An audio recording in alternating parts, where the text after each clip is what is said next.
Dobrodošli v današnji oddaji. Danes imamo v studiu prav posebnega gosta, ki že od mladih let živi z mislijo pomagati drugim. To je 22-letni Jon Kanir iz Mozirja, ki je pravi vzgled mladim. Pa da ga na začetku predstavim. Jon je aktiven v Slovenskem društvu Hospic, gasilec v PGD Mozirje, predsednik sadjarskega društva Franca Praprotnika, dolgoletni animator v lokalni župniji in sodelavec Radia Ognjišče. Ob tem vsem pa je tudi še podjetnik. Pogovarjali se bomo o njegovi poti, o izkušnjah, vrednotah, ki ga vodijo pri njegovem delu za dobrobit ljudi in za skupnost. Tako, Jon, lepo pozdravljen med nami. Lep pozdrav, hvala za vabilo. Ja, na začetku, kako si? Ja, zelo dobro, na tak lep dan in v taki dobri družbi zagotovo verjamem, da sem in da tudi bom naprej še prav dobre volje. Krasno. Zdaj, kot sem že na začetku že omenila, si prostovoljec na številnih področjih. Zdaj, kaj je bila prva stvar, ki te je pritegnila k temu, da si se odločil, zdaj jaz bom pa prostovoljec? Ja, kaj je bila prva, pravzaprav ne vem. Zdaj, ko gledam nazaj skozi takšne in drugačne prostovoljne humanitarne projekte, odkrivam, da je to res en tak dragocen in pomemben način življenja, ne glede na kariero, ki jo pač človek ima, ali pa na ostalo profesionalno, pa tudi neprofesionalno življenje. Ampak kot mogoče tistih prvih korakov se spominjam še v osnovni šoli drobtinice tega projekta, ko smo prodajali s sošolci pred trgovino razne, mislim, da prehrambene izdelke in zbirali sredstva seveda za ljudi v stiski. Krasno, torej že v bistvu čisto od malih nog to počneš in čutiš, si nagovorjen k temu. Ja, lahko bi rekli, da sem nagovorjen, nekako mislim, da je to ne le položeno v zibelko, ampak da imamo vsi to nekako v sebi, s tem, da nam, ne vem, potem družina, lokalno okolje, prijatelji to vzbudijo in potem, ko to željo začutimo, potem pa mislim, da se tista prava prostovoljna pot šele v bistvu začne. Kot sem že omenila, 22 let si star in imaš že zelo bogato življenjsko zgodbo samega prostovoljstva. Kako so na vašo pot vplivali, nekaj ste že dejali, da so domači tisti, ki so vas spodbudili, torej kako je domače okolje in sama družina vplivala na to? Zagotovo so vrednote, ne le torej tega prostovoljnega dela, ampak tudi sicer življenja pomembno prispevale k moji prostovoljni poti zdaj, oziroma k temu, da sem sploh začutil, da je prostovoljstvo pomemben način življenja, torej še vedno poleg kariere, poleg službe, ker vseeno vemo, da od nečesa je treba tudi materialno živeti, ampak se mi zdi zelo pomembno, da se udejstvujemo prostovoljno, da smo dobrodelni, humanitarni. In verjetno predvsem torej te vrednote, družinske vrednote, obenem pa tudi narodna zavest in skrb za druge ljudi, torej občutek, da nismo sami na tem svetu, da ko vidimo druge, ko so dobre volje, da je dobro, da se z njimi veselimo, hkrati pa, ko vidimo nekoga v stiski, tistih trenutkih, ko potrebuje našo pomoč, da stopimo zraven. Torej, v bistvu empatija, prijateljstvo, ljubezen, torej ta ljubezen prijateljska, ali pa tudi ljubezen, prijateljstvo do neznancev, to se mi zdi zelo pomembno. Ja, torej, da smo v bistvu ob ljudeh v dobrem in tako v slabem, ne? Vsekakor. Tako. V predsedniški palači v Ljubljani je pred mesecem dni potekala zaključna prireditev natečaja Prostovoljec leta 2024. Dobili ste priznanje naj prostovoljec v kategoriji od 20 do 29 let, zato najprej iskrene čestitke ob tem izjemnem dosežku, no. Hvala, ampak res ga ne smatram kot nek izjemen dosežek, ker se mi prostovoljstvo zdi izredno pomembno, kot sem že omenil, in tudi tega priznanja v bistvu mu ne dajem nikakršne posebne teže, pa morda kateremu drugemu priznanju veliko več dajem ali pa mi veliko več pomeni, ker to se mi zdi, to je nek papir, saj lepo, se mi zdi zelo pomembna promocija prostovoljstva, ampak ne jemljem ga pa tako osebno, to priznanje predvsem jemljem kot eno priložnost za spodbujanje prostovoljstva širše v skupnosti, v družbi, predvsem med mladimi, ampak ne z namenom prejemanja nekih priznanj ali nagrad, ker vemo, da prostovoljno delo je tisto, zares prostovoljno delo je tisto, ko ga opravljaš brez da pričakuješ, brez da vidiš kakršnokoli korist, ali je to takšna ali pa drugačna. Zato pravzaprav se moja prostovoljna pot čist nič ni ali pa ne bo spremenila, to priznanje gor ali dol, ampak si predvsem želim, da bi na tak način v bistvu popularizirali prostovoljstvo, da bi ga naredili bolj privlačnega. Spet poudarjam, ne zaradi priznanj, ampak zato, da bi vsi začutili dodano vrednost, ki jo dajemo družbi, drug drugemu, ne nazadnje pa tudi sebi. Ker ko nekaj narediš iz srca, ko nekaj narediš res z željo, da pomagaš nekomu, takrat se to vrne v neki drugi obliki, seveda ne v tem bogastvu, ampak v tem bogastvu, ki ga nosimo tule noter. In to si želim, da bi vsi začutili in na tak način tudi živeli. Točno tako. Krasno povedano, res. Lepo. Zasledila sem v enem intervjuju, da ste povedali, da prostovoljstvo spreminja svet na bolje. Kaj je po vašem mnenju tisto, kar ljudje v bistvu v stiski najbolj potrebujejo in česa jim družba pogosto ne zna dati? Najprej bi rad povedal, da prostovoljstvo oziroma prostovoljno delo ne pomaga le ljudem v stiski, ampak lahko pomaga tudi vsem tistim, ki nam v tem trenutku, dajmo reči, nič posebnega ne manjka. Pred nekaj leti sem imel TEDx govor, kako z dobrimi deli spreminjamo svet na bolje. Torej, to so dobra dela, ki jih tudi naredimo prostovoljno, ki niso recimo nujno vključena v neko formalno organizacijo, prostovoljno organizacijo. In v tem govoru sem ravno to razlagal eno zgodbo, ki sem jo doživel v Ljubljani na Troli, ko je neka punčka, torej bila je gneča, popoldne je bilo, voznik je komaj sprejemal vse te torej nas potnike in potem je bila samo ena punca tam majhna deklica pravzaprav na avtobusni postaji in on je pričel ustavljati, češ da je bo ustavil in ona ni šla na ta avtobus in mu je prijazno pokazala, da lahko gre naprej in se mu nasmejala. In ne bom pozabil pogleda tega starejšega gospoda, takega tipičnega moškega, stereotipno gledano, kako se je nasmejal in kakšen občutek hvaležnosti je imel sam zaradi tistega, ki se ni rabil za brez veze ustavljati, ki bi se ustavil pa šel naprej, ki ni nihče želel izstopiti in nihče vstopiti. Torej, malenkost, drobno dejanje, ki je recimo temu gospodu, rečemo temu, polepšalo dan, pa vsem ostalim nam je prihranilo mogoče pol minute. Ampak ne gre za ta prihranek ali pa za to, ampak kakšna malenkost lahko naredi dan lepši. Sploh pa ljudje, ki so v stiski, v takšni ali drugačni, ki potrebujejo eno ali drugo pomoč, mislim, predvsem pa to, kar lahko naredimo prostovoljci, nekaj lahko materialno pomagamo, seveda. Ampak sploh pri mojem prostovoljnem delu, ko se predvsem osredotočamo na to drugo pomoč, ne na materialno, ampak na bolj to čustveno, duhovno, tam pa res začutim, da marsikdo potrebuje le kako prijazno besedo, le ramo za nasloniti, kot temu rečemo, ali pa prijatelja. To, da ni sam, da v tistih težkih trenutkih ni sam. In ravno tisti ljudje, ki recimo jim ponudimo pomoč, pravzaprav to ni pomoč, ampak podpora, recimo v nekih najtežjih trenutkih, zanimivo, kako radi potem z nami delijo tudi prijetne, vesele trenutke. Lahko je to v nekaj dnevih ali pa čez nekaj let.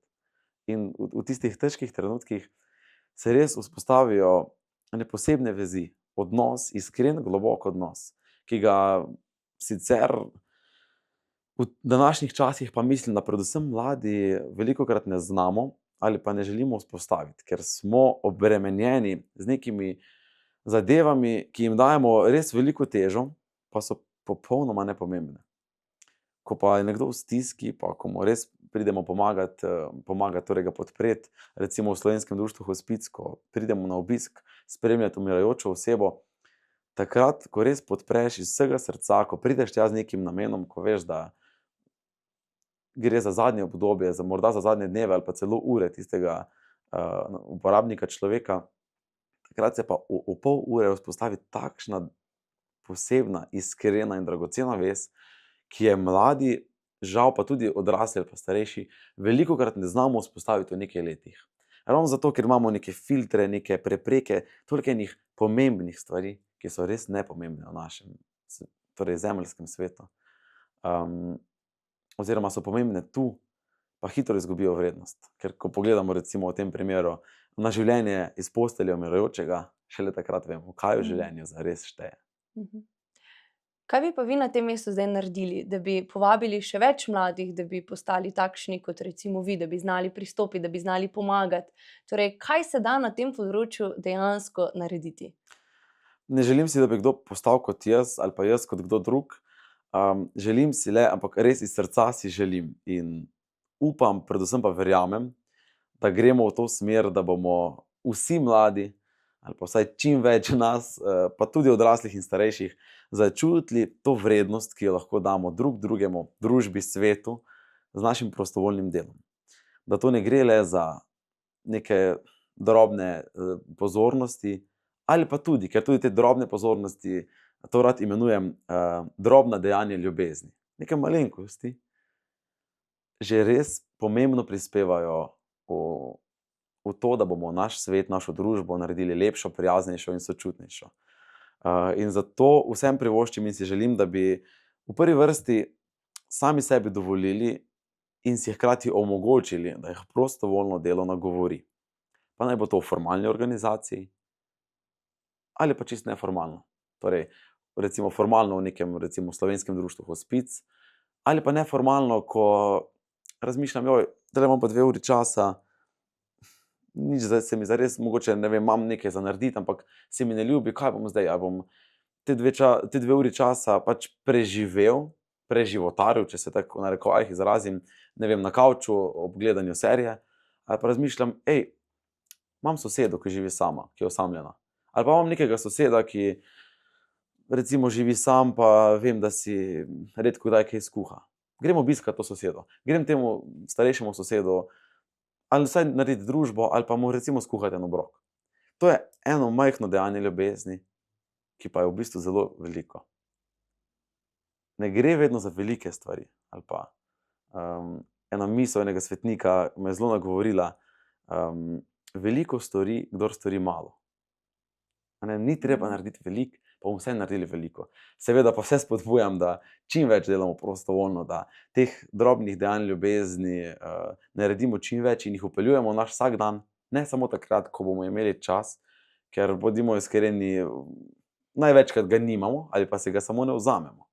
Kljub pestremu urniku sem prepričan, da vsaj recimo enkrat ali pa 2-krat na teden si pa vsak lahko vzame nekaj trenutkov časa in naredi eno drobno dejanje ljubezni in Zagotovo. s tem pomaga naši družbi, našemu svetu, da bo prijaznejša, sočutnejša in bolj lepa.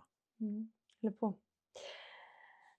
Nekaj sva se že dotaknila, pa vseeno, kot nacionalni koordinator mladih prostovoljcev pri Hospicu imate verjetno res dober vpogled tudi v dogajanje na tem področju.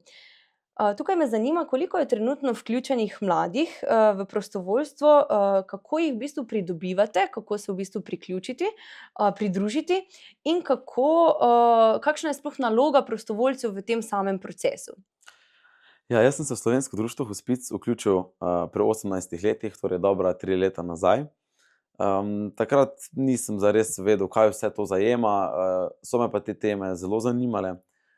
Takrat sem se vključil zato, ker je moja druga slikanica za otroke Luka Premaga žalost govori ravno o čustvovanju ob izgubi tega, torej Lukovega psička, pa malo širše pogleda na proces, torej sprejemanje torej neozdravljive bolezni, izguba, čustvovanje in potem zelo pomembno pogled naprej. Kako bom zdaj živel brez mojega, recimo v tem primeru najboljšega štirinožnega prijatelja. Seveda pa to lahko predrugačimo tudi na izgubo oseb. In takrat so me potem v društvu povabili na pogovor, so me povabili, da se priključim in sem nekako začutil, da to je zame.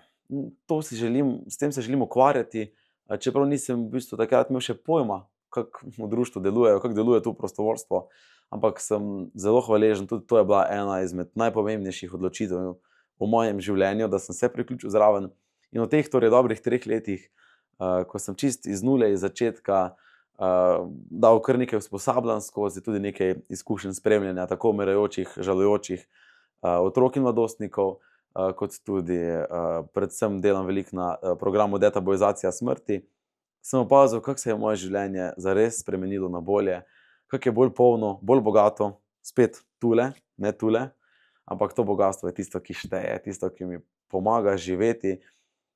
Ne samo v smislu, da imam recimo boljši avto, ker ga nimam zaradi prostovoljnega dela. Imam pa boljši vsak dan, ker se zjutraj zbudim, eno je, da imam več veselja in energije, danes bom pa nekaj spet naredil. Drugo lahko pogledam nazaj, včeraj sem pa podprl nekoga, ki je izgubil neko bližnjo osebo. In mi to daje res veliko bogastva v življenju in ravno zaradi tega delam zdaj na tem programu, torej kot nacionalni koordinator za mlade prostovoljce po Sloveniji, ker ne samo, da si želim, ampak privoščim mladim, da bi, kot sem prej omenil, začutili to strast do prostovoljnega dela in to izjemno bogastvo, ki ga s prostovoljnim delom lahko dobijo, lahko dobivamo pravzaprav. In zato je zdaj moja vloga predvsem v tem, da hodim po Sloveniji, po raznih šolah, animatorskih skupinah, bermanskih skupinah in tako naprej. In delim svoje izkušnje, ne le izkušnje dela z uporabniki, ampak izkušnje, oziroma kako so te izkušnje vplivale na moje življenje in še danes vplivajo na moje življenje in bodo tudi v bodoče. Kako bolj polno živim, kako sem bolj zadovoljen v življenju in kako vidim precej boljši ali pa lepši smisel življenja zaradi tega dela. In zdaj opažamo kar naraščajoč interes prostovoljcev oziroma kandidatov za prostovoljce, tako mladih kot tudi odraslih in starejših, in to mi daje spet en nov zagon, eno upanje, veselje in prepričanje, da skupaj bomo soustvarili sočutnejšo družbo, ker zato moramo biti vključeni vsi. Vsak novi prostovoljec, ki se pridruži, bo pomembno prispeval k naši prijaznejši družbi, k detabuizaciji smrti, k opolnomočenju v tistih najtežjih trenutkih in lahko bo nudil podporo takrat, ko bo to najbolj potrebno. In predvsem to opažam pri nas mladih, pri tej naši generaciji, če se zdaj torej dotaknem tega tabuja smrti, da je zelo pomembno, da smo kot eni ambasadorji sočutja, prijaznosti in podpore ob izgubi ali pa umiranju. Čeprav se to morda sliši strašljivo in sliši, ne vem, zelo morda filozofsko, morda grozljivo, to v bistvu sploh ne gre za nič tako zelo dramatičnega, kot izpade, ampak gre za to, da odpiramo prostor, recimo samo med svojimi najbližjimi prijatelji. To ne pomeni, da moramo okoli govoriti o tem, ampak med svojimi prijatelji govoriti o tem, o svojih izkušnjah spet, recimo, spremljal sem nekega umirajočega, bil sem na taboru za žalujoče otroke, podprl sem jih pri izgubi njihovih, recimo, staršev. Že sam s tem, skozi svoje izkušnje opažam, ko sem govoril o nekih teh mojih doživetjih, doživljanjih, se marsikdo od prijateljev še vedno ni želel o tem pogovarjati, nekateri so se, ampak precej pogosto se mi pa dogaja, ko pa nekdo od teh mojih prijateljev doživi neko stisko, izgubo, me pa pokliče, ker ve, da mene lahko pokliče, medtem ko marsikoga drugega si ne želi, ker šibek sem, žalosten sem, ne morem se takega pokazati, sploh fantje, moški smo pač takšni. In tu vidim priložnost, zakaj se mi zdi pomembno, da smo ambasadorji sočutja, prijaznosti. Morda ne bomo v enem tednu nič naredili v narekovajih, ampak ko pa nekdo potreboval podporo, se bo pa lahko obrnil na nas, ker bo pri nas čutil varen prostor. In zato sem vesel, da se odpira to področje prostovoljstva mladih. In v Slovenskem društvu Hospic imamo vsi, tako mladi kot tudi odrasli, precej možnosti, ampak predvsem za mlade se mi zdi dragoceno, da se vključimo zdaj, ko se lahko, tudi če nimamo toliko časa, tudi če nekdo se ukvarja s študijem, nekdo je že zaposlen, se da vedno kombinirati, ker to nismo časovno omejeni, da bi morali toliko in toliko ur narediti, ampak gre po mojem v prvi vrsti za to, spremljanje uporabnikov je potem. Najprej se mi pa zdi to, da smo prostovoljci, da je naša naloga tu, da sami o teh temah razmišljamo, da razmislimo in da imamo recimo sami pri sebi razčiščen lasten odnos do denimo življenja in smrti.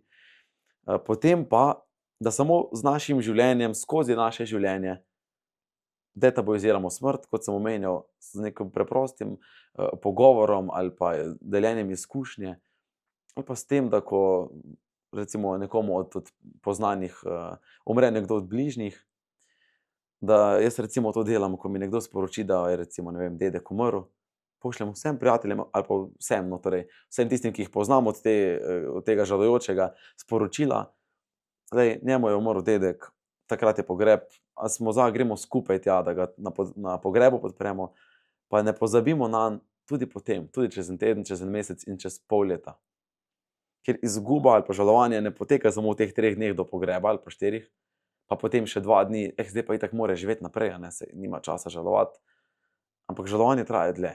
In potem skozi preprost pogovor čez 3 mesece, lahko je po telefonu, kak si, pa kje tvoji občutki do recimo pokojne osebe?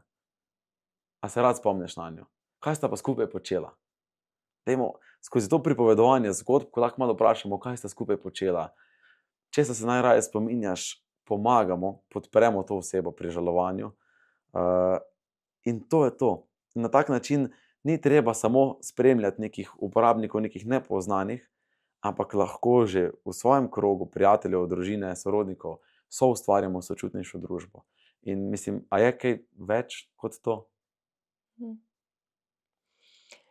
Kako pa po vaših izkušnjah gledajo na smrt mladi? Njihova prisotnost, kaj jim pomeni sicer njihova prisotnost umirajočim v zadnjem trenutku njihovega življenja? Zdaj imate malo več izkušenj, malo več videnj iz tega področja. Ja, zanimive izkušnje imam predvsem iz tistega obdobja, ko sem aktivno se ukvarjal s promocijo torej te knjige, slikanice, ki sem jo prej omenjal. In sem doživel precej takšnih trenutkov, ko je ta zbirka slikanice zelo barvita in zelo privabi otroke in odrasle. Wow, kaj imate pa to? In potem sem že na gruntu, da sem na zelo tak subtilen, nedirekten način povedal, da pač te slikanice govorijo o pomembnih temah, med drugimi o žalovanju, o izgubi. In sem doživel kar nekaj takih odzivov. Ne, to pa nas ne zanima, ne, hvala, mi se o tem ne bomo pogovarjali, mi bomo našega zavarovali pred tem. Ok, sem spoštoval to in seveda nisem silil, ampak take izkušnje sem doživel tudi recimo v srednji šoli, predvsem pri sošolkah. Ta fizičen najprej odmik, ne, to jaz ne bom. To smrt, izžalovanje, s tem se jaz ne bom ukvarjal. To mene ne zanima, pusti to. Zakaj se ne morem imeti dobro? Zakaj me želiš pokvariti dan? Pa ravno obratno to deluje. Ker ti želim dobro, ker ti želim ne polepšati dan, ampak življenje. Jaz se ne bojim smrti. Resnično se ne. Če jutri umrem, bom umrl hvaležen, zadovoljen. Pa če danes popoldne. Zato, ker se ne bojim smrti, pa predvsem, ker ljubim življenje. Ker vsak dan počnem toliko zanimivih zadev, dejavnosti, ni da ni, z ljudmi se srečujem, toliko polno življenje imam, da je res, poudarjam to zelo rad, da svojega življenja ne bi nikoli zamenjal. Obožujem svoje življenje. In zato se ne bojim smrti. Ker že zdaj počnem toliko zadev, ki me veselijo, in rečem le, kaj, če bom pač umrl? Ja, še vedno si želim živeti, ogromno stvari še želim doživeti, poskusiti, pomagati. Ampak tudi, če bi se v tem trenutku pri 22 moje življenje končalo, rečem, wow, moje življenje je bilo polno. To je to. Zato sem bil tule. In žal pri večini mladih še vedno opažam precej strahu pred smrtjo, ampak kaj lahko na tem naredim? Lahko to problematiziramo, koliko mladih, pa tudi odraslih se boji smrti, to je pa velik problem. Ali pa naredimo obratno. Ok, kaj lahko naredimo, da jim pomagamo ta strah razbiti, premagati? Po mojem mnenju to, da začnemo čim bolj polno živeti. Vsi, vsak zase, pa vsi skupaj. Kot ena skupnost, da lahko drug z drugim delimo. Tudi recimo neke strahove. Pa ne samo strahov, ampak tudi lepe, dobre, pozitivne trenutke. In s tem bomo spet soustvarjali sočutnejšo, prijaznejšo družbo, pa vsem nam bo lepše. Gre torej čisto za preprost recept, ljubiti življenje, rad živeti in s tem razbijamo strah pred smrtjo. Ful dobro, no, tako bom rekla, ker lepe misli, lepo življenje, no, tako bom rekla.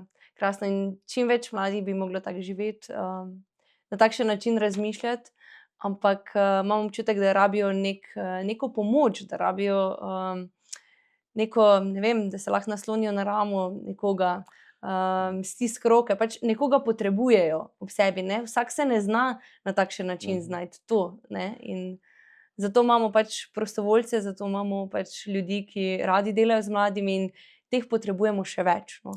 Ja, zelo se mi zdi pomembno ravno zato v prvi vrsti navduševati nad prostovoljstvom, potem pa se vsak usmeri na področje, ki ga pač veseli, kjer se čuti izpolnjenega.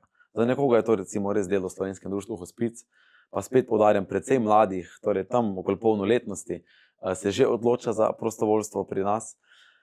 Nekdo drug se bo našel v gasilstvu, tretji v sadjarstvu, četrti v ne vem, bilo čem drugem, sploh ni važno kje. Zdi se mi res pomembno, da poleg profesionalnega, študijskega, kariernega razvoja, da hkrati razvijamo to prostovoljno, humanitarno, dobrodelno noto. Recimo, to vidim pri sebi, da zelo delam na karieri, zelo me veseli tudi podjetništvo, posel, po domače rečeno. Ampak obenem bom tudi sredo popoldne ali pa ponedeljek dopoldne, ko je delovni dan, kadar mi to čas omogoča, pa si že tako skombiniram urnik, da je to mogoče, da bom recimo šel na neko delovno akcijo, ki jo bomo imeli. Ne vedno, ampak čim večkrat pa. Ker prostovoljno delo, predvsem pa delo recimo z žalujočimi, z umirajočimi, mi pa res ne le pomaga, ampak me drži na tleh.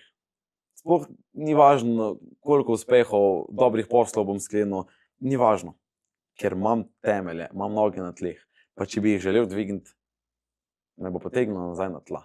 Torej prizemljen, pa vseeno morda včasih z glavo v oblakih, ampak zdi se mi pomembno, da smo vseeno na tleh in to prostovoljstvo pomaga, da se zavedamo, kje smo, kdo smo in da ne pozabimo, da nas drži na tleh, torej da nismo preveč vzvišeni, da ne pozabimo na skromnost, hvaležnost, ker to je pa vseeno, kljub morda uspešni karieri, nujno in temelj.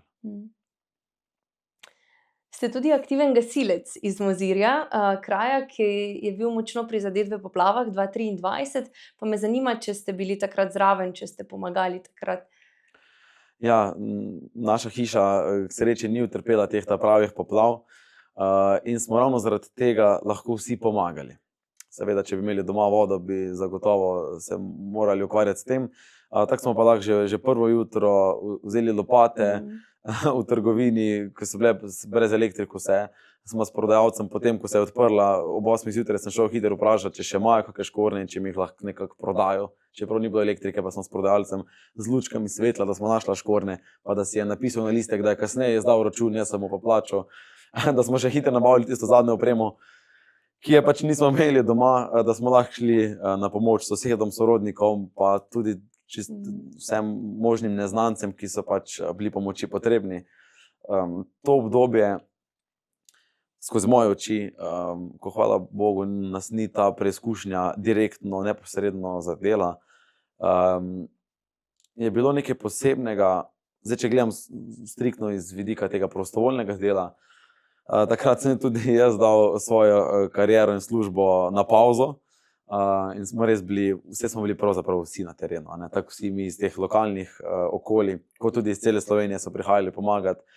In zato se mi to zdi eno tako posebno, iz tega prostovoljnega dela, zdaj poudarjam, da ne bo narobe spadlo, zelo dragoceno obdobje, ker sem prepričan, da je marsikdo začutil to pomembno noto prostovoljnega dela, ne le tisti, ki se tudi sicer ukvarjamo s prostovoljstvom, ampak takrat so pomagali bolj ali manj vsi. Tudi tisti, ki se morda ne ukvarjajo s prostovoljstvom, ki o tem morda niti ne razmišljajo.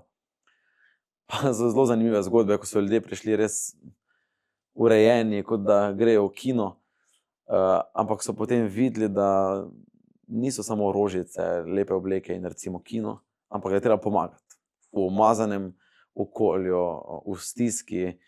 Šlo je takrat za fizično, kot tudi za psihično delo oziroma napore iz obeh vidikov. Ampak se mi zdi dragoceno, kako nas je to povezalo, skupnost. Recimo takrat pri nas smo imeli v gasilskem domu eno tako bazo, v katero je prihajalo dnevno na stotine, tudi po 800 prostovoljcev iz cele Slovenije. Da ne govorimo o gasilskih konvojih, ker se z avtom, z vozilom ni dalo po cesti naprej, ker je bilo vse zabito, ne? Ker je šlo po celi dolini naprej. In to mi daje upanje in navdih, da znamo skupaj stopiti takrat, ko je najtežje. Hkrati pa malo razmisleka ali pa apela na to, da bi vsi, torej recimo ves slovenski narod, pa vsaj že po lokalnih okoljih, da bi bolj znali skupaj stopiti tudi takrat, ko ni najtežje. Da bi znali priskočiti na pomoč, ko je navaden dan, pa sosed potrebuje pomoč pri premikanju omare, da bi priskočili na pomoč, ko se organizira nek prostovoljni dogodek, ki bo vseeno naredil nekaj dobrega, pa da bi predvsem bili prijazni drug do drugega. Da bi takrat te sosedske meje tudi padle, torej mislim te stereotipno sosedske meje, ta zavist, ljubosumje. Poznam kar nekaj zgodb, ko so v narekovajih na smrt skregani sosedje se pobotali in si pomagali med poplavami. In to mi daje ne upanje, ampak potrditev, da je to mogoče. In da bi le vsi znali tako povezano in ljubeče živeti vsak dan v leto, ne le takrat, ko pride neka taka katastrofa. Torej, apel, dajmo se imeti radi. Dajmo se imeti radi. Pa to velja za družinske odnose, za prijateljske odnose, za sosedske in za vse slovenske odnose. No. Če se bomo imeli radi, bomo zagotovo vsi živeli prijetneje, bolje, bolj kakovostno. Pa morda tudi to, da je v težkih trenutkih tudi nekaj dobrega, ne? Torej, da so si v težkih trenutkih res pomagali in da so zdaj, recimo, kot ste dejali, primer soseda, sedaj v redu, sedaj so pobotani, se spoštujejo spet nazaj. No? To hočem povedati, da res ti težki trenutki, najtežji trenutki ljudi med sabo tudi povežejo. No? Ja, hvala Bogu, ampak dajmo še narediti nekaj na tem, da nas bodo tudi prijetni trenutki povezali, da nas bodo tudi neka slavja, karkoli je že povezala, da res rabimo stisko, katastrofo, da nas poveže. A res, zakaj čakamo na to? Prepričan sem, da se lahko povezujemo in imamo radi tudi sicer. No? Kakšne izkušnje in morda zgodbe iz gasilstva pa vas najbolj napolnijo? Morda se spomnite kakšen primer, ki vam odmeva še danes? Tako pri gasilstvu, kot pri hospicu ali kjerkoli drugje, se mi zdi, da se nas ali pa se mene najbolj dotikajo tiste zgodbe, ko pomoč, podporo potrebujejo tisti najranljivejši, najšibkejši. Recimo spomnim se ene gospe iz poplav, takrat, torej iz tistega obdobja, ko smo ji pomagali, ki je živela v pritlični hiši, sama, tudi v materialnem smislu, zelo šibka. In ne bom pozabil njene stiske, ko je ostala v bistvu res brez vsega, razen tistega, kar je imela na podstrešju, torej minimalno, vse ostalo pa je šlo. In to se te dotakne, hkrati pa se mi zdi, še zdaj se recimo rad spominjam, pa ko grem mimo njene hiše, da kar pogledam, če je kje, da bi jo pozdravil. To, ko pomagaš tistim, ki to res najbolj potrebujejo. Seveda radi pomagamo vsem, tudi tisti, ki so recimo se hipoma znašli v nekem trenutku nesreče, ampak ko pa pomoč lahko ponudimo, podporo tistim, ki jo najmanj znajo tudi sami najti, ali pa si najti kakršnokoli drugo obliko podpore, takrat se mi zdi, da me nekaj najbolj nagovori in takrat res še toliko bolj začutim tisti pravi pomen prostovoljstva. Pomoč ljudem, pa tudi živalim in naravi, takrat, ko jo potrebujejo. Kot prostovoljec torej veliko pomagate drugim. Kako pa gledate na to, če bi se vi sami znašli v stiski, bi potrebovali pomoč, bi znali sami prositi za pomoč? Upam, da. Vem pa ne. Seveda vsi delamo na tem, da lahko čim več pomagamo drugim in da sami potrebujemo čim manj pomoči, podpore. Treba si priznati, da ko se znajdeš v stiski, da potrebuješ pomoč in zanjo tudi prosiš. To se mi zdi, recimo, predvsem opažam na terenu pri žalujočih, da največkrat se kar sliši, joj, ne, sej, jaz bom že, njemu pomagaj, on rabi podporo, jaz bom pa že nekak sam. Se mi zdi, da si marsikdo ne zna priznati v prvi vrsti in potem prositi za pomoč. In ja, želim si, da bi znal prositi za pomoč, ker to ni nič nečastnega. Vsi se kdaj znajdemo v stiski. In zato je prositi za pomoč čisto nekaj človeškega. Če jo iskreno potrebuješ, potem upam, da bomo ali pa da vsi znamo prositi zanjo. Zasledila sem, da ste tudi sadjar. Imate doma kmetijo ali sadovnjak? V bistvu uradno nič od tega. Res, kot sem prej omenil, da res rad živim, da me en kup zadev veseli in enkrat je ena ideja padla mimogrede pred tistem koronskim obdobju, torej leta 2020, in z enim sosedom, prijateljem, ne vem, kako sem prišel na idejo, da je naš sadovnjak, torej mini sadovnjak, torej jaz temu rečem sadovnjak, ampak gre v bistvu za nekih 5, 6, 7 dreves, torej le ob hiši, da je v precej slabem stanju, da so drevesa nekatera stara, nekatera poškodovana, bolna in da iz tega zares neke velike koristi ne bo. In kaj je zdaj bolje, da vzdržujemo ta sadovnjak, ki itak nima nekega potenciala, ali je bolje, da vsa ta drevesa, oziroma vsa tista, ki so pač res torej že brez potenciala za neko rodnost, da podreva in zasadiva nova. In kot dva, pat in mat, a je to, ja, greva v akcijo, dobila sva dovoljenje doma, da lahko to naredimo in smo podrla tiste drevesa. Šla na obisk k sosedu, takratnemu predsedniku sadjarskega društva, ki nam je z veseljem razložil, kako in kaj to deluje, malo sva pobrskala po spletu, on nam je svetoval, katere sorte nasaditi in potem smo kupila sadike, na roke skopala jame in v bistvu takrat skupaj začela to sadjarsko pot, torej pot hobija sadjarstva.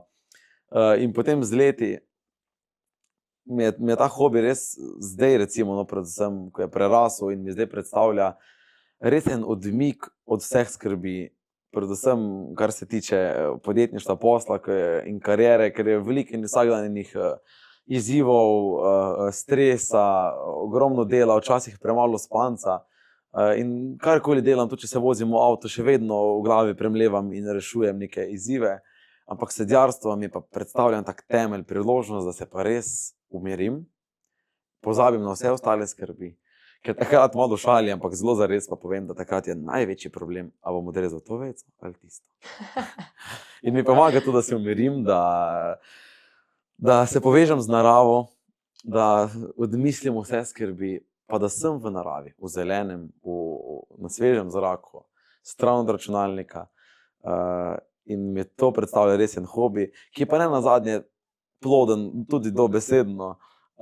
Seveda zelo rad obiram potem sadje, takšno ali drugačno, in iz njega kaj naprej pripravljam. Zelo rad pa tudi tisto sadje podarjam naprej, ker se mi zdi kakšna lepša pozornost, ko greš denimo na obisk ali pa rabiš neko darilo, kot domače sadje. Ne špricano sadje. Itak smo velikokrat v precepu, kaj naj zdaj nesem, pa nosimo neke flaše, pa čokolade, pa ne vem kaj. Ampak ne vem, recimo ena gajbica domačega kivija ali pa jabolk, tega je pa vsak vesel. Sploh zato, ker je domače, ker sem sam pridelal, ali pa s pomočjo kakega soseda, ker to imamo kar take, tu pa nimamo sosedskih meja. Ko nekdo obrazuje, gremo vsi drugi sosedje pogledati. Ali pa obratno, ker se nas vseh tiče. Pa potem komentiramo, veš, jaz bi pa rajš tisto vejico, ti si pa ta. To so take sladke skrbi, ki so takrat zelo velike in pomembne, ampak sicer pa res en dragocen hobi, ki se ga želimo ohraniti tudi v bodoče. Velikokrat ste se naslanjali na podjetništvo in na vašo podjetniško pot. Pa če bi lahko na kratko malo povedali, zakaj točno se gre. Malo sva se že midva pogovarjala, pa vseeno. Ja, to je ena strast, ki sem jo začutil tam konec osnovne šole. Pa ne vem, odkot je prišla, ker samo družina, pa v bistvu pravzaprav sorodstvo delajo v javnem sektorju, oziroma v takšnih in drugačnih nekih podjetjih. Vsi so zaposleni, nihče nima niti SP-ja ali kaj šele kaj več. Mene je pa nekaj gnalo, nekaj me je zanimalo, spet nek ta nemir. Jaz sem že v osnovni šoli iskal neke druge hobije, ne nogometa, rokometa in drugih športov, ampak še nekaj, ne več, ampak nekaj drugačnega, nekaj drugega. In ne vem, nekaj me je gnalo v to podjetništvo, marketing, nisem sploh takrat si predstavljal, kaj to pomeni. Mislil sem, da vem, ampak daleč od tega. Potem sem se v srednji šoli priključil podjetniškemu krožku in potem v razne inkubatorje in tam sem potem zares začel spoznavati, kaj podjetništvo sploh je. Takrat sem se potem loteval nekih prvih projektov in danes res gledano z vidika kariere živim svoje sanje. Ker lahko povezujem kariero podjetnika skupaj s prostovoljnim delom in to je, mislim, da največ, kar lahko dosežem. In si želim to kombinacijo ohraniti, ko po eni strani zelo veliko delam za podjetje, za kariero, po drugi strani pa vse to prepletam s prostovoljstvom, ker sem sam svoj šef, to omogoča, da tudi sredi delovnega dneva, torej naredim nekaj prostovoljnega, nekaj za neko društvo, organizacijo, pa vseeno bom v službi imel vse narejeno, ker bom pa rajš popoldne ali pa zvečer malo potegnil, pa naredil, kar me čaka. In ne vem, v tem sem se zelo našel, predvsem me v podjetništvu veseli to, ko v bistvu lahko naredim zdaj v narekovajih, kar želim. Ko se odločim, tale projekt bi bil pa zanimiv in ga lahko izpeljem. Ko ko se enkrat drugič odločim, joj, kaj pa če bi naredili nekaj drugega, če bi to začeli, pa lahko to naredimo. A ne? Torej, spet je ta strast, ta žar, ta ogenj lahko ves čas samo podpihujem in se lotevam teh, onih, tretjih projektov. In marsikaj uspe, marsikaj ne, marsikaj že na začetku propade ali pa kasneje. Včasih tisto, kar mislim, da bo največji uspeh, sploh nikamor ne pride ali pa obratno. In ne vem, to me žene, to mi daje veselje, zagon in tisto strast, da tudi zjutraj, ko vstanem, pa ko imam tudi kakšno tako jutro, ko se ti ne ljubi največ, pa ko bi kar šel spat nazaj, če bi lahko, ampak se spomnim, danes me pa to čaka, danes imam pa na koledarju napisano, da bom to pa to naredil. Pa imam sestanek z nekom zelo zanimivim. A ne? To je to, ta strast in spet skozi kariero, skozi službo, ki jo marsikdo dojema kot nekaj negativnega, kot neka tista nujna obveznost. Jaz res uživam življenje in to mi pomaga pri tistem polnem življenju, o katerem sem prej živel. Zato danes živim sanjsko življenje. In potem lahko tudi to energijo, to zadovoljstvo in to hvaležnost, ki mi zelo veliko pomeni, in hvaležnost prakticiram vsak dan, predvsem zvečer, ko se spomnim, kaj se mi danes lepega naredilo. Hvala za to, pa za tisto, pa tretje. Pa srečal sem nekega prijatelja, ki ga že dolgo nisem videl, pa uspel mi en posel, pa lahko sem pomagal nekomu. Vse to ozaveščam redno in potem je to en tak čudovita celota, ko zvečer rečeš, lej, toliko sem naredil, toliko mi je uspelo, tako nekaj kariernega, kot nekaj prostovoljnega, pa še zraven neki drobni trenutki, ki so mi polepšali dan. Pa to je življenje, to je to, zato rad živim. Ali bi lahko morda z nami delili kakšno posebno zgodbo, dogodek s prostovoljstva, ki vam ostaja v spominu in ga radi pripovedujete drugim? Tak spomin, verjamem, da jih je ogromno in da je težko zbrati samo enega, pa dajma. Ja, ena zgodba, ki me je nagovorila in me še danes zelo nagovarja. Torej, v Slovenskem društvu Hospic, ki sem prej na hitro omenil, imamo torej program Žalovanje in znotraj tega programa imamo program Levje srčni, gre za žalujoče otroke in mladostnike. Torej, gre za res otroke, potem tudi mladostnike, ki so doživeli grozljive izgube, ki si jih niso nikakor zaslužili, torej že pri morda še celo v obdobju, predšolskem obdobju ali pa šolskem obdobju, so izgubili nekoga od sorojencev, staršev. In to so tiste zgodbe, ki se me res najbolj dotaknejo, in zdaj imamo v mislih zgodbo enega fantka, dečka, ki je razlagal, da mu je mamica umirala. Vsi sošolci so za to vedeli, on se je v šoli jokal, ker se je bal, da bo mamica umrla, pa so se mu vsi vseeno posmehovali. Ne bom pozabil, kako se me je to takrat dotaknilo, in potem sem ga vprašal, pa imaš kakega prijatelja, ki pa te res razume, ki mu lahko zaupaš, ki lahko z njim deliš tako veselje kot žalostne trenutke. To vse se je dogajalo na taboru, ki je osrednji del tega programa. Za 4 dni gremo čist za sebe in svojo kočo in imamo tam intenziven program, da gremo skozi ta proces čustvovanja, žalovanja in opolnomočenja za nadaljne življenje. In mi ta fantek odgovori, ko sem ga vprašal, torej, če ima koga, ki mu res lahko zaupa. Pa me pogledal v oči, s tistimi solznimi očmi, vse so bila oba solzna. Pa reče, on, imam tebe, pa vse vas tule na taboru. In to smo spet tam, ko lahko podpreš nekoga, ki res najbolj potrebuje podporo. Mislim, to je tist, ko rečeš, wow, pika. To je smisel življenja. Res krasno, pa iskreno, a ne? Sem res škoda, še enkrat poudarjam, da tega ni več, recimo v osnovni šoli, da te podpore ne more najti v okolju, ker to je 4 dni, ne, ste rekli tabora, ne. Je takrat z vami, vseeno vas lahko pokliče, se dobite kakorkoli, ampak on je v šoli, on je med svojimi sošolci in je res škoda, da tega ne čuti tam. No. Zato je pa tako pomembno, sem zdaj že v tem pogovoru kar enih parkrat omenil, soustvarjanje sočutnejše družbe. Zato se zelo pri Hospicu zavzemamo, ker sočutnejša družba je tista, ki bo omogočila recimo temu dečku, pa vsem nam ostalim, da bomo tako v šoli, v službi, kjerkoli že, tudi ranljivi. V trenutkih, ko recimo izgubimo nekoga od najbližjih, da bomo dobili posluh, ko bomo en teden po smrti nekoga od ožjih družinskih članov še vedno žalostni. Da ne bomo polni življenja. Morda tudi, ampak verjetno pa ne. In da bomo imeli okolje, ki bo to sprejemalo in ki se mu to ne bo zdelo nič čudnega. Res je. Zdaj pa eno zaključno vprašanje, oziroma boš kar ti govoril. Skratka, zdaj, če bi imeli 1 minuto časa, da nagovorite vse mlade v Sloveniji, kaj bi jim rekli, zakaj se splača biti dejaven, vključen in sočuten prostovoljec? Zakaj se splača biti dejaven, sočuten prostovoljec? Ker vsi imamo radi ljudi, ki so sočutni, ki so prijazni do nas. Seveda se recimo sploh fantje med sabo radi zafrkavamo, hecamo, ampak bodimo iskreni, vsem nam zelo dobro dene, ko imamo ob sebi nekoga, ki je prijazen, ki je sočuten, razumevajoč, tako takrat, ko je najboljše, ko se imamo res fajn, kot takrat, ko smo v stiski. In predvsem takrat res potrebujemo prave prijatelje. In kot prostovoljci bomo soustvarili sočutnejšo družbo, ki bo vsem omogočila te prave prijatelje, pa morda so prijatelji ali pa niso. Zato bodimo aktivni, dejavni in dajmo res z vsem srcem pomagati drugim. Na takšen ali drugačen način, ob vsem tem pa se imejmo radi. In to je tisto, kar bo našo družbo ustvarilo prijazno, sočutno in res polno.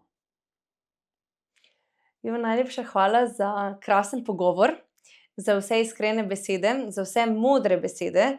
In jaz upam, da se bodo koga, ki bo ta pogovor spremljal, gledal, poslušal, tudi dotaknilo in spodbudilo, da morda pa tudi sam najde svoje življenje, svoj prosti čas v samem prostovoljstvu, v samem dobrem delu ali pa teh drobcih, kot ste povedali, v vsakdanjem življenju, za pomoč drugim, za dobrobit drugim, družbi, da bomo sočutni, tako kot ste rekli. Najlepša hvala tudi za vabilo in verjamem, spet poudarjam, skupaj, ko se bomo imeli radi, nam bo res lepše.